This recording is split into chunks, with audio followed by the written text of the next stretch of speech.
বাৰেৰহণীয়া কৃষ্টি সংস্কৃতিৰে চহকী সোণোৱাল কছাৰীসকলে পালন কৰি অহা পূজা অথবা ধৰ্মীয় অনুষ্ঠানসমূহৰ ভিতৰত অন্যতম হৈছে শৰকদেউ পূজা। সোণোৱাল কছাৰী লোকসকলে অতীজৰে পৰা পৰম্পৰাগতভাৱে পালন কৰি আহিছে শৰকদেউ পূজা।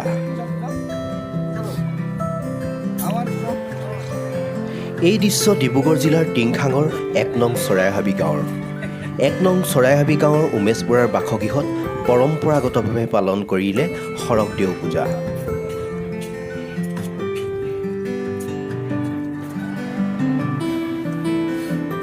চৰাইহাবি গাঁৱত ফাগুন মাহত অনুষ্ঠিত কৰা হয় এই পূজা। এই পূজা সাধাৰণতে খেতিৰ অন্তত ধানৰ গেৰ ওলোৱাৰ সময়ত অথবা ফাগুন মাহত অনুষ্ঠিত কৰা হয়। ঠাই বিশেষে এই পূজাৰ উপাস্য দেৱতাও পৃথক হোৱা পৰিলক্ষিত হয়। কোনো ঠাইত সূৰ্য দেৱতাক মূল দেৱতা হিচাপে লৈ আৰু কোনো ঠাইত ইন্দ্ৰ দেৱতাক মূল দেৱতা হিচাপে লৈ পূজা অৰ্চনা কৰা পৰিলক্ষিত হয়। শৰকদেউ পূজাৰ এই মাংগলিক কাৰ্যত এটা বগা মতা কুকুৰা, এজনী কলি মাইকী কুকুৰা, শৰক ফুলৰ গছৰ পোখা, কেঁচা পিঠা, পাতত দিয়া পিঠা, কৌপাত, কৰ্কৰা ভাত, শুকান পুঠি মাছ, কটা তামোল পাণ, ঢেকীয়া শাক, কুকুৰাৰ কণী, মেচাঙি, মেজেঙা, এবিধ বিশেষ মদ ইত্যাদি বিভিন্ন ধৰণৰ সামগ্ৰীৰ প্ৰয়োজন হয়।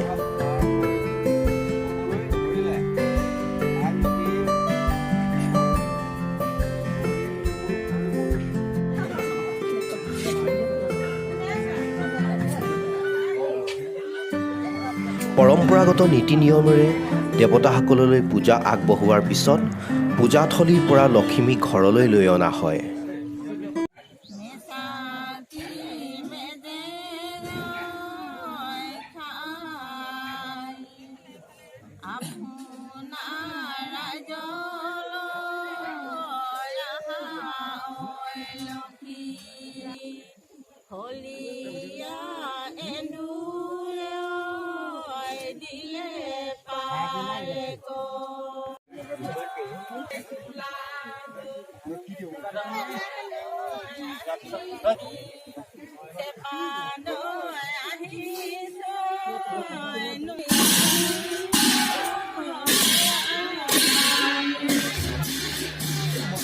উল্লেখ্য যে চৰাইহাবি অঞ্চলত ইন্দ্ৰ দেৱতাক মূল উপাস্য দেৱতা হিচাপে লৈ ফাগুন মাহত শৰকদেউ পূজা অনুষ্ঠিত কৰি আহিছে।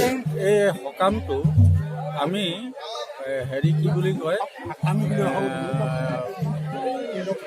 ইন্দ্ৰ পূজাৰ কাৰণে আমি কৰোঁ। ইন্দ্ৰ পূজা মানে যিমান দেৱ দেৱতা আছে সেইখিনি উদ্দেশ্যেহে আমি এই সকামটো কৰা হয়। আৰু সামগ্ৰী হিচাপত আপোনাৰ বেতগাজ লাগে, আপোনাৰ কৰ্কৰা ভাত লাগে, মেচাকি মেজেঙা লাগে, তাৰপিছতে ফুলা ভাত লাগে, তাৰপিছতে তামোল পাণ এইখিনি ইত্যাদি কৰি এই সকামটো কৰোঁ। এইখিনি লাগে আৰু এটা লাগে বগা আৰু কুলি কুকুৰা এজনী লাগে, এইখিনি আমাৰ সামগ্ৰী। এইখিনি ওপৰত সোণোৱাল কছাৰী পৰম্পৰা বুলি পিনে আমি এই সকামটো কৰোঁ। পৰিয়ালসকলে এই সকামটো কৰি গৈ আছে। তাৰমানে এইটো সেই পৰম্পৰাটো ৰাখিবলৈ চেষ্টা কৰি আছোঁ।